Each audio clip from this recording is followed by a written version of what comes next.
A week we will remember in April.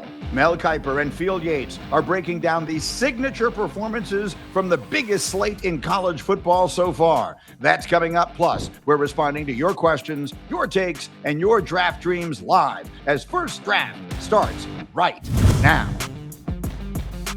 Hi, everybody, and welcome back to First Draft. Delighted to be with you, as always, on the NFL on ESPN YouTube channel and on ESPN2 and anywhere else that you get your podcasts. I am Greeny. They are the legends, Mel and Field. We have so much to dive into, as we do every single Wednesday here, and then it'll be twice a week after the season ends. We're going to dive into the impact this weekend's games had on some of the players, the highest profile players, some good, some not so good, as we continue. But first, Mel, we had circled week 5 for the longest time. This was when so many huge games were on the schedule.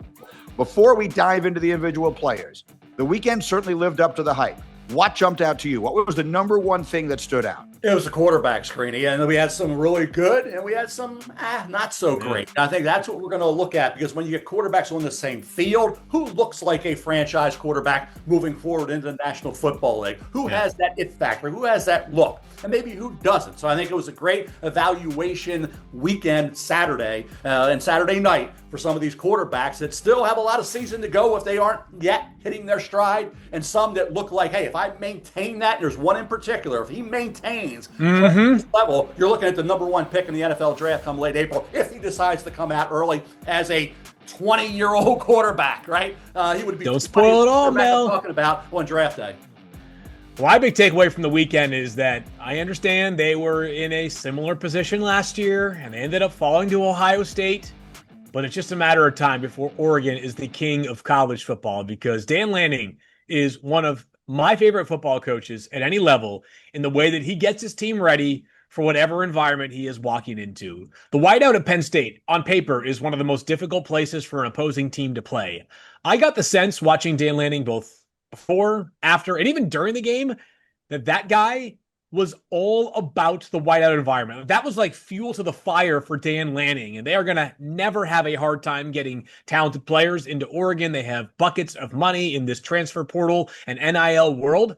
It's just a matter of time. As what a win that was. A game that probably shouldn't have been as close as a double overtime victory, but no matter how you finish the job, winning at Penn State with all the talent that Penn State has is a big time environment for Oregon to get that W in. No question about it. Those games Saturday night were ridiculously good. The whole day was spectacular. A reminder that you can scan the QR code that you see on your screen right now to catch up on any of the previous episodes that we have done. But now let us plow forward into the impact of those games. And let's start with Oregon Penn State. Field, I'll start with you. Who caught your eye in this matchup first and foremost? Jay Greeny, it is the first day of October. There is much of the season left ahead of us. There are plenty of things that can change. And there are people in the scouting community that are adamant that Dante Moore is going to return to Oregon for next year, that he is definitely going to Oregon for 2026. But he's eligible to declare for this upcoming NFL draft. And as Mel was just kind of referencing, if he keeps playing like he did on Saturday night, he might have a very difficult decision to make to not declare for the NFL draft. All those things I talked about with going on the road and playing in a difficult environment, no person is more squarely responsible for the victory on Saturday night for Oregon other than Dante Moore Jr. And he was excellent in this game that featured two players that Mel and I had on our top 5 quarterback list last week on the show. How did Dante Moore perform? How about a 74% completion percentage with 3 touchdowns? Showed a little bit with his legs as a runner. On top of that, showed some really nifty pocket movement and ability to throw from a variety of different arm angles. And as this kid, he is unflappable. Like, he looked to me cool as a cucumber. A few shows back, Greeny, and I said that it's not nearly the same athlete. And there's a lot more he has to prove to get to this level. But there are parts of Dante Moore's game, like the way he literally looks, like his body type. He's like the same weight as Jaden Daniels and has similar throwing motion and has very good vertical, deep passing accuracy. I think one of the traits that I learned more about on Saturday night is just like Jaden Daniels, he's cool as a cucumber. He's not nearly the athletic threat that Jaden Daniels is, but a player to look that composed in that environment really stood out to me as the kind of stuff that an NFL team would absolutely love. Yeah, what you're talking about, and Greeny, the dilemma is, I think, for Dante Moore, if he plays great, he'll still be 20 years of age to draft, right? Turns 21 in May.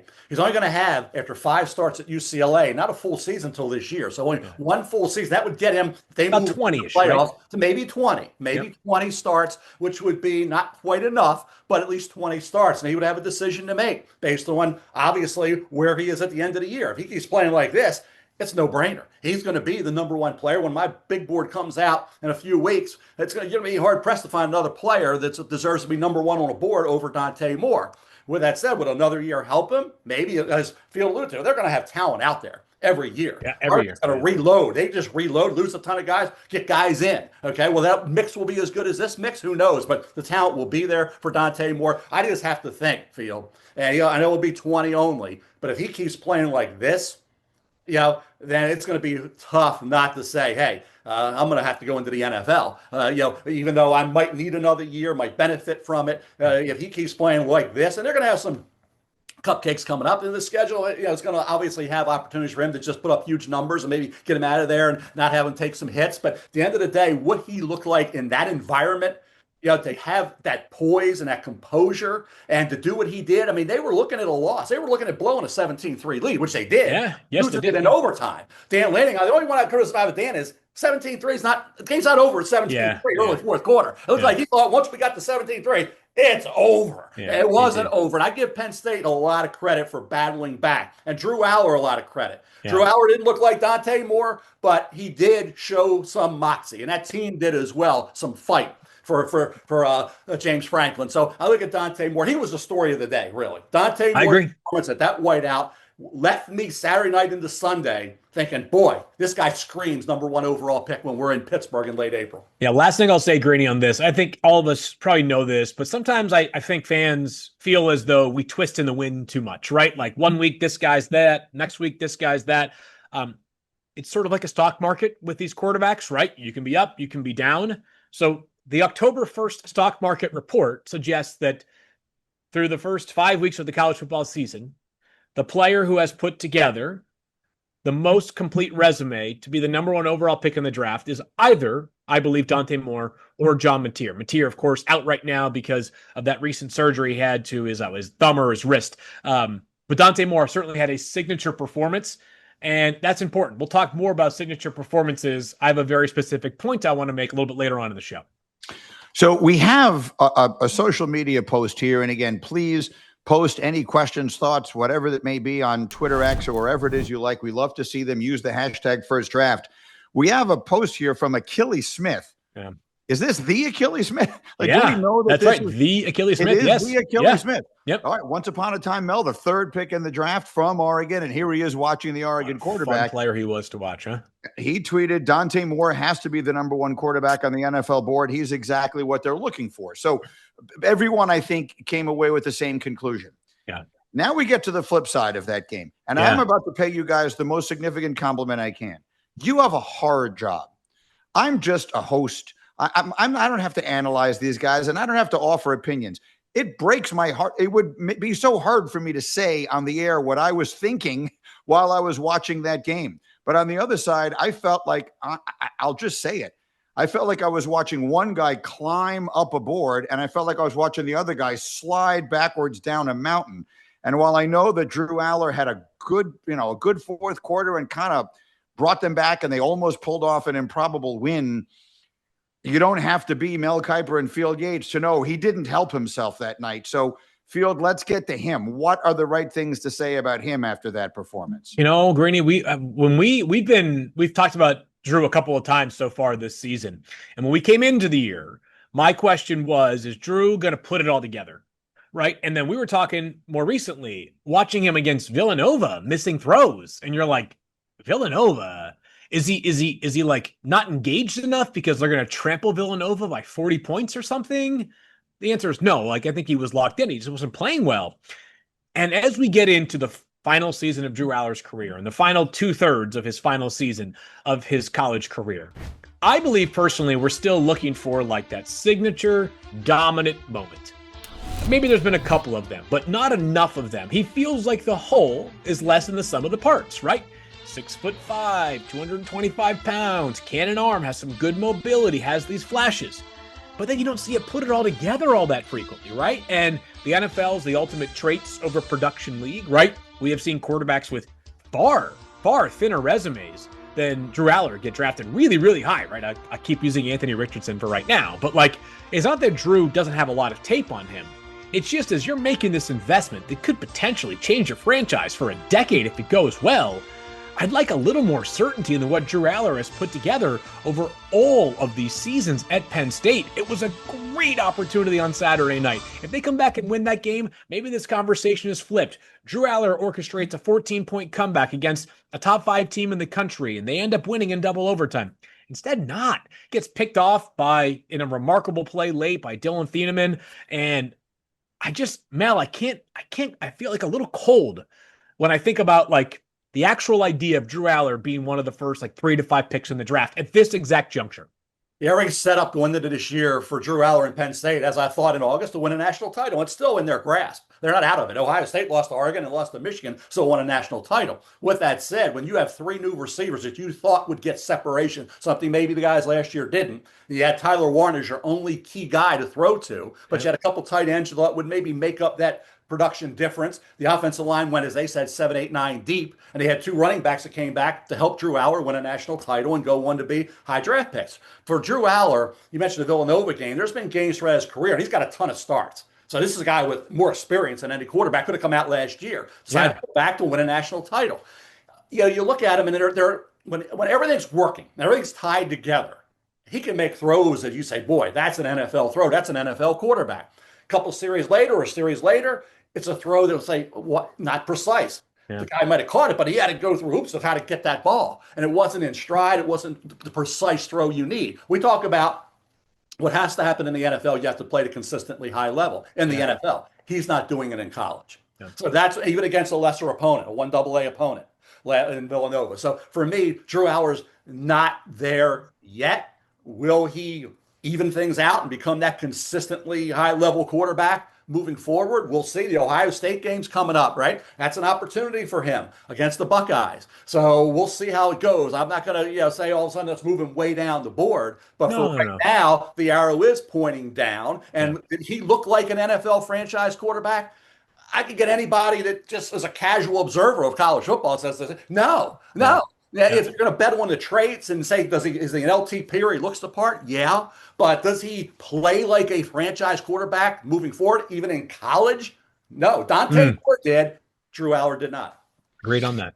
It was the perfect stage. I mean, I think Fields set it up so well. Like everything was there for him on a silver platter. Go out there. They have played nobody so far this season. And we all excused it, right? Oh, they've been saving it up. They've been doing it vanilla. This was it. Yeah. And for it to have looked like that it made me feel terrible. And then, of course, I made the enormous mistake of going on social media to see what people were saying. And that's just the nastiest cesspool of humanity that you will find anywhere. Yeah. But I think I now watch these games thinking of you guys both constantly.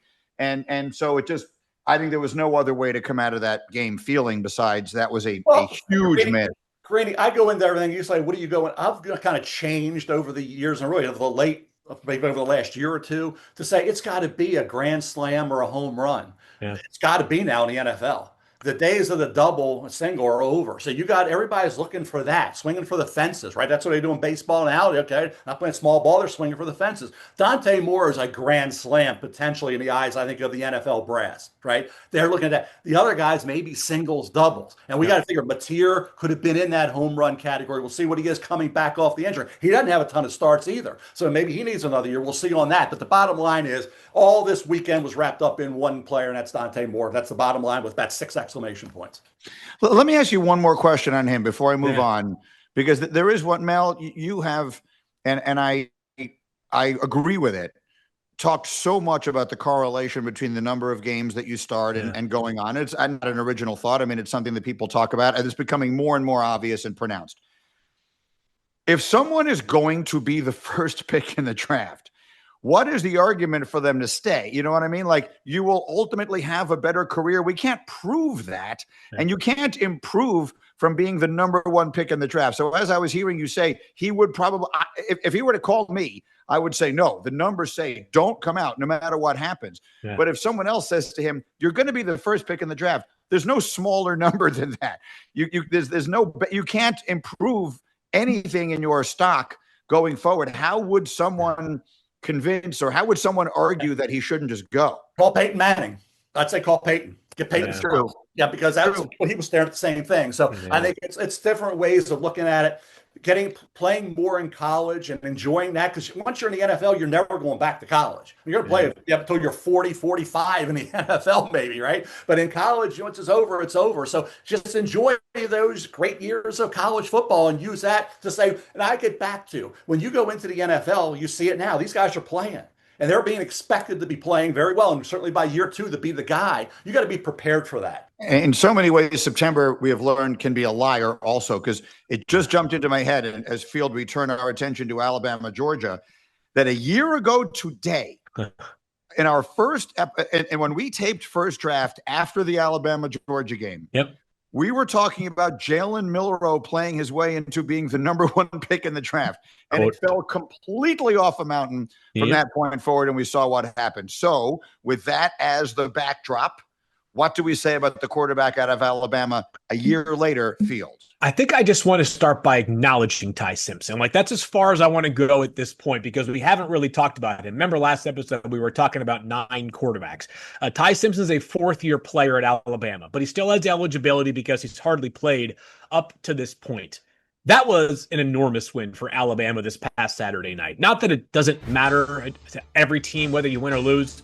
I felt like Alabama was at a potential tipping point, because the Kalen DeBoer era, even in the very early goings, has been sort of devoid of those key signature wins, right? It's been too many flops in big games. And Alabama, of course, had largely owned Georgia during Kirby Smart. I think I saw the stat, maybe on Get Up, Greeny, that he's 1-7 against Alabama, and then an 86% winning percentage against everybody else. Yeah, but the only time he beat them was in the national championship. Yeah. So, I mean, that's a good one to win for sure, but Alabama has been sort of his boogeyman, and Ty Simpson played really well on Saturday night, and 276 passing yards, pair of passing touchdowns. There's some mobility there, some accuracy there for Ty Simpson. I think, and again, this has been the feeling from scouts who have already done their pass through, at least their first pass through at Alabama, is that they feel as though Ty Simpson is not really a 2026 quarterback name to monitor. He's probably a 2027 quarterback name to monitor.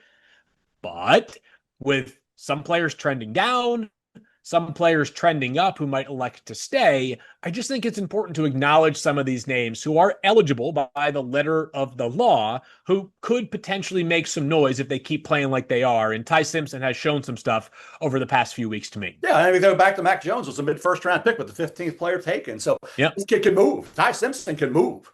He's got mobility. He can roll out. He can run. He can beat you with his legs. So, yeah, if Mac Jones is a mid-first round pick, hey, the people think Ty Simpson's name now is being looked at a lot more than it was after that Florida State game, when everybody Alabama off, writing Ty Simpson off and Kalen DeBoer off, and then all of a sudden they are kind of re-solidified their positions as some of the best in college football for Alabama. Certainly Kalen DeBoer is a coach, and certainly Ty Simpson is on the national map as a quarterback who can get the job done. That's absolutely right. We, and by we, I mean conventional wisdom, are very quick to react. In college football, I think more than anywhere else. You're 100% right. Kalen DeBoer was fired after they lost that Florida State game. And now all of a sudden, here they are. They beat Georgia, and everything seems as though it's completely upside down. Okay. So we got some quarterbacks under our belt. Let's turn our attention to the trenches. Mel has his eyes on not one, but 2 different players this week. It's fun watching games, and I love in the trenches. That's where it all begins and ends for a lot of these teams. And I'll tell you, Ohio State, they had a reload, right? Tio Molau, you think about Jack Sawyer, all those guys moving on, right? Well, they got a kid back, and he's been there for a while, and that's Caden Curry, and he's a defensive lineman. They moved him around, and he was impressive against Washington. He had 11 tackles, 9 solos, 5 tackles for loss, and 3 sacks. They moved him to the nose, and he got a sack. Okay, this kid hustles. He makes a lot of plays. Looking at my notes on him, all over the place. Active hands, diagnosis, recognition skills, never lets up, hustles all the time, and the versatility. This is a kid, Caden Curry, 6'3", 260-pounder field. that I think is going to be a nice pick for somebody in the NFL moving forward. He was impressive against the Washington Huskies. And on the other side, Duke Syracuse, right? Yeah. Arian Mensah, the quarterback for Duke, formerly of Tulane. Yep. Putting up big numbers against Syracuse. That was a rout, right? Well, in the trenches, Brian Parker II, right tackle. He started like 25 games now. Well, he had one start at left tackle. Everything else has been at right tackle. Boy, the technique, the footwork, okay, of Brian Parker in this game was impressive to me. Looking at my notes on him, Brian Parker II, right tackle, is a guy moving forward. A lot of NFL scouts are going to have to be watching very closely. I love a little Duke talk, by the way. I thought you were going to go for Ohio State, Mel, to Arvell Reese. We'll talk about Arvell, I'm sure, a lot because I made, and this is going to be, I know comps can set us up, put us in bad spots. I'm using this comp not because he's going to go 16th overall in the draft, but Arvell Reese has a little bit of that Jalen Walker to him, Mel, in the sense that he plays a variety of different spots. The biggest benefit to him might be his versatility. The biggest detriment to him might also be his versatility, right? Jalen Walker goes 16th overall to the Falcons, lower than we thought he would go because teams didn't know exactly what he was. But Ohio State, no surprise, absolutely loaded, especially on the defensive side of the ball. In terms of draft eligible players, on offense, they happen to have this decent wide receiver who you can all but pencil in as a top 3 pick at worst in 2027.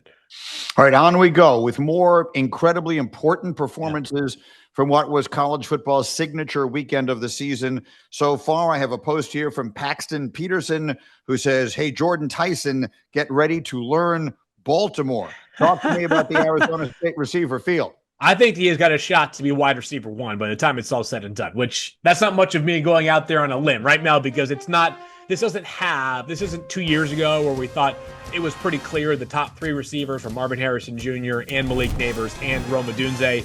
By the way, how about Rome Odunze? How great a football player has he become for the Chicago Bears? He's been outstanding this season. We give the best to Malik Neighbors as he recovers from that torn ACL. But Jordyn Tyson is a guy who, athletic pedigree, his younger brother, he is the younger brother of Jalen Tyson, who was a first-round pick, a hooper for the Cleveland Cavaliers just a couple of years ago, played at Cal. He kind of was well-traveled during his college days. Jordyn Tyson began his college career at Colorado. During his freshman year at Colorado, he was outstanding fielding punts, very comfortable with the football in his hands. He continues to show that this season at Arizona State. He missed the end of last year because of injury. He wasn't available during Arizona State playoff games. But man, this kid is electric. Every time the football is in his hands, he's able to generate separation at the top of his routes as well. He can do some stuff against man coverage, and Arizona State has bounced back after that tough loss to Mississippi State. Got a big win over TCU this past weekend. Jordyn Tyson had up over 100 yards, a pair of receiving touchdowns. Again, it's not a dominant wide receiver class here, but he's on the short list of the best that I have watched so far this year.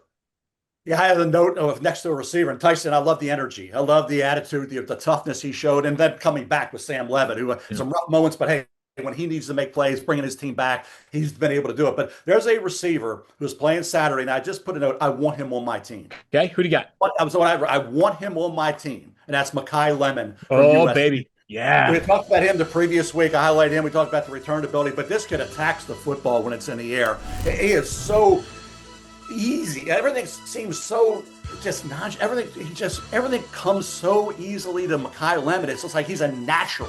He was born to play that position.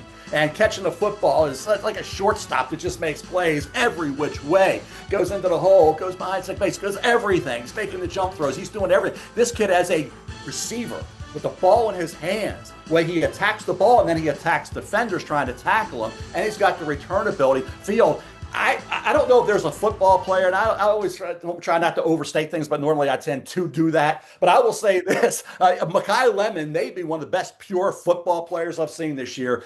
He is, like I said, I want him on my side. I want him in my locker room. I want him on my team. Makai Lemon is special. You know what I'll say, Mel, is I sometimes I make comparisons, not because the player skill set's exactly the same, but sometimes the situation is on it, is Makai Lemon has a little bit of the Emeka Egbuka factor to him in this regard to me. Is that last year, remember in the pre-draft process, at some point we were like, guys, we could analyze 40 times and, agility scores and this, that, and the third. Is this guy a good football player or not? Is he a damn good football player or not? The answer with Emeka Abuga is yes, he's a great football player. Like, let's just not overthink this. Whether he goes 19 or 39, he's a great football player. 4 weeks in, great football player. Makai Lemon, great football player. You mentioned it. I mean, he is incredible after the catch. And it's not because he's the fastest guy.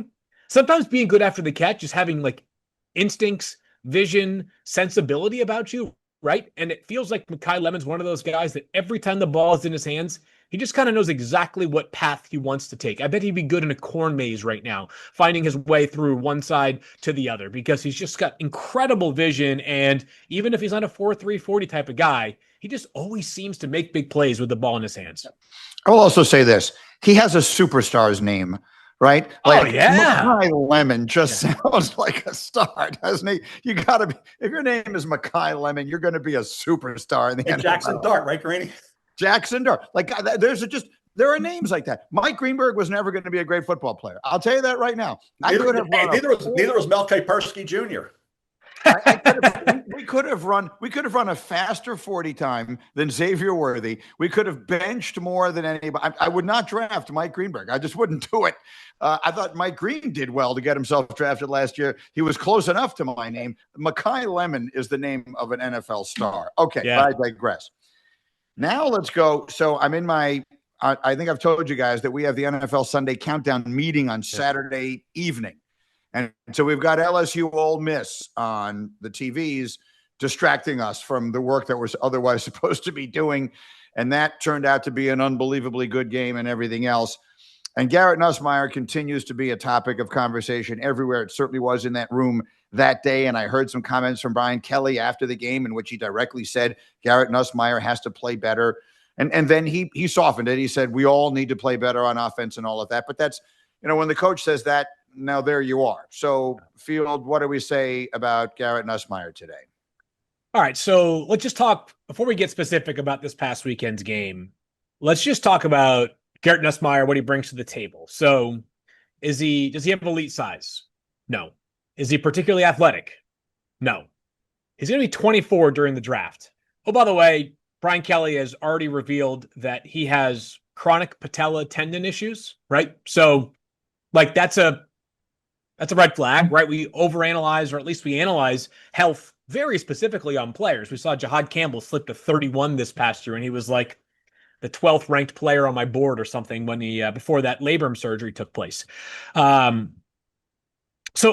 laying those things out, I think acknowledges that in order for him to be a great player at the NFL level, you have to have off the charts processing skills. You've got to have off the charts accuracy.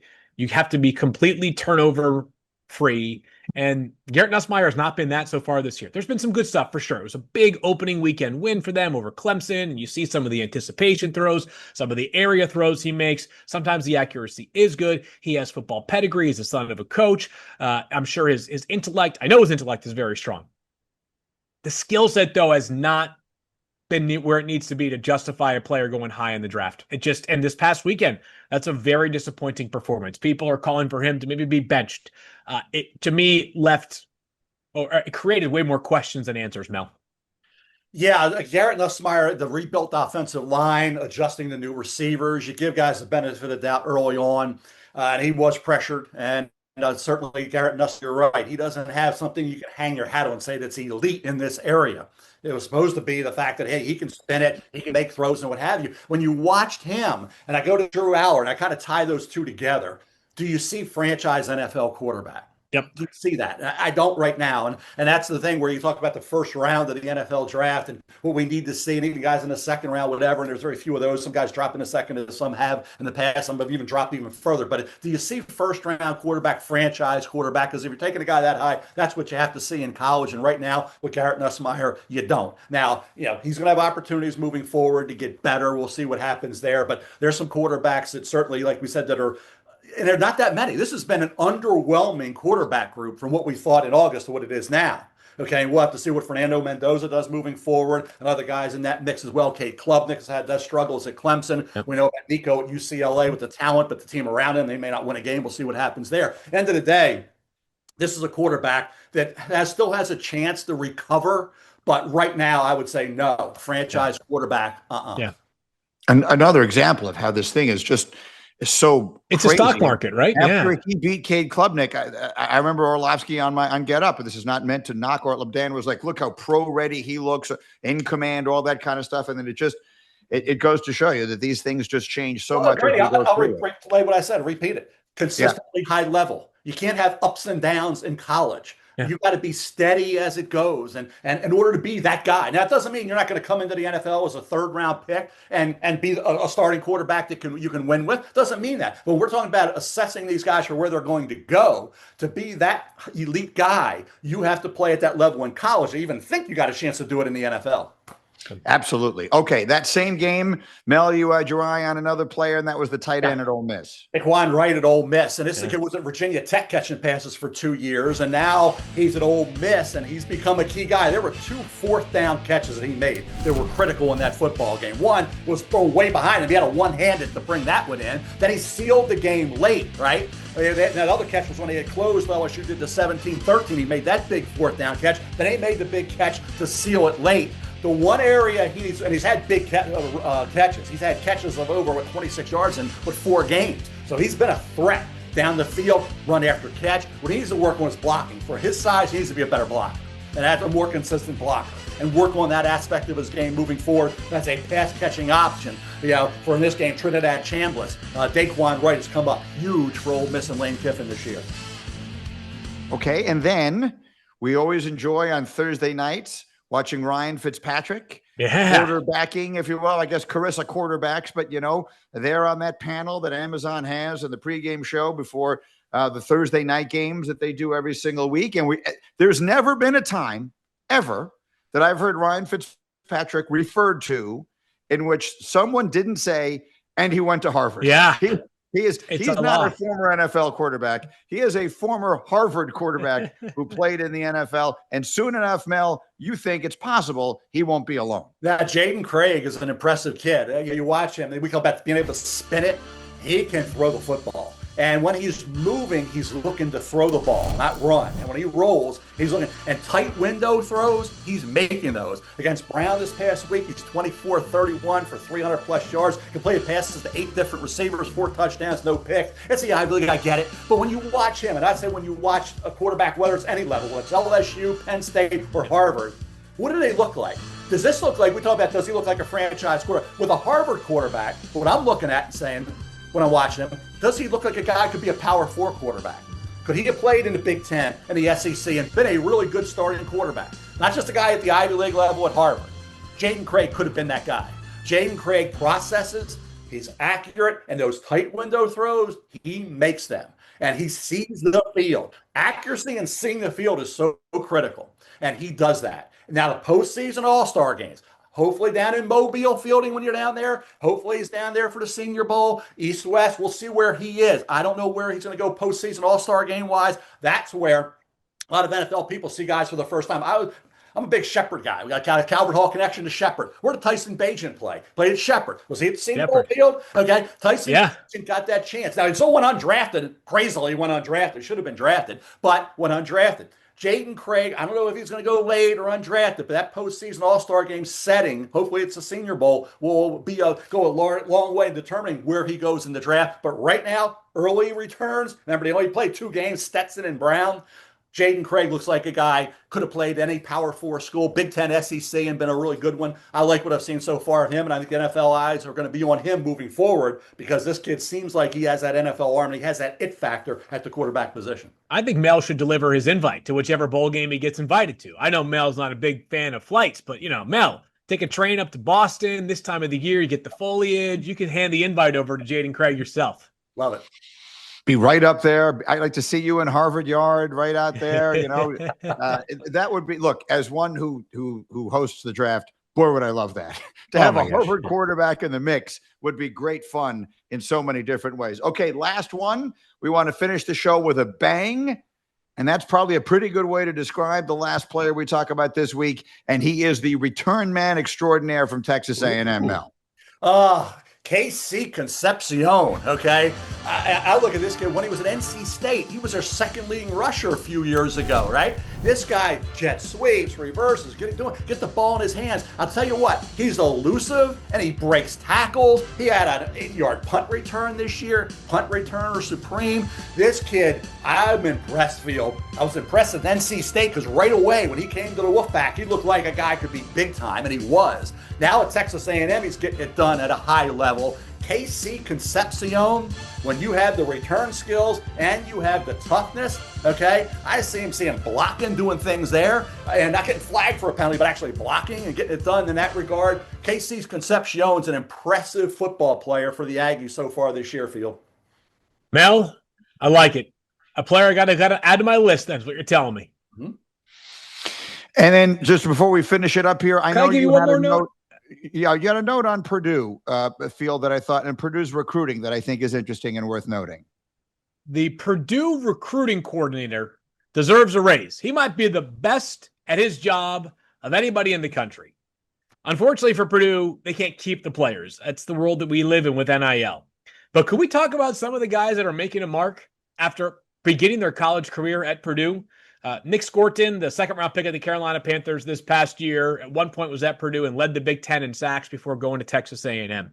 On Saturday night, I mentioned him earlier, Dylan Thieneman, the safety. Is that guy awesome or what, Mel? That looks like a potential first-round safety to me, Dylan Thieneman. He was previously at Purdue. We've already talked about Will Helt on this podcast, the only transfer, one of the only transfers that Dabo Swinney has ever taken into the Clemson program. He began his college career at Purdue. Max Clare, an Ohio State tight end. He began his career at Purdue. Deion Burks, Oklahoma's electric wide receiver. He began his career at Purdue. I don't know how they get these guys here, but it's an amazing job by the recruiting staff at Purdue. Now, there's a part of me that feels a little bit bad that this is the state of college football, where if you're a program like Purdue or a team that's maybe in the bottom third of the ACC, SEC, Big Ten, you're vulnerable to having guys get there for just long enough to eventually get taken away by somebody else. But bravo to the Purdue staff for finding these players, because it has become a legitimate pipeline, unfortunately, for other teams around the NCAA football world. Real quick, Greeny, I'll give you a guy who came from Weber State. It's a BYU, Jack Kelly. Now, here we go. These guys may not be Kyle Van Noy and Fred Warner, but Jack Kelly and Isaiah Glasker, watching that Colorado game late night, Saturday night, impressive players. Jack Kelly, boom, getting after the quarterback. Gets the interception by whom? Forces the interception of Isaiah Glasker, diving interception, former wide receiver safety Glasker was in high school, talented kid. So those two at BYU. And then Chris Johnson, I'll let this go. San Diego State, right? They shut out Cal. Yeah. They beat Illinois 6-3, giving up 3 points in 2 games. Chris Johnson, cornerback, San Diego State, is doing a real good job in coverage. He's spunky. He'll tackle. Watch out for him as a cover man. Maybe one of my top 10 corners when I come out with my positional rankings in a couple weeks. Top 10. Wow, this man goes deep. I love it. And that is that for September. The calendar turns. The weather starts to turn. The leaves start to turn. Yeah. Maybe we start getting a little chill in the air, and these games just get more and more interesting. So, again, remember, we're with you every single Wednesday on the NFL on ESPN YouTube channel, wherever you get your podcasts, on ESPN2. Don't forget to scan the QR code. You can catch up on anything you may have missed. Don't forget to like and subscribe to the podcast. And don't forget to send your thoughts in our direction on social media using the hashtag FirstDraft, because you just might be like Achilles Smith and wind up making it on the program. So that's all the time we have for this week. For Field and Mel, I am Greeny. Thanks for being with us. We'll see you next week.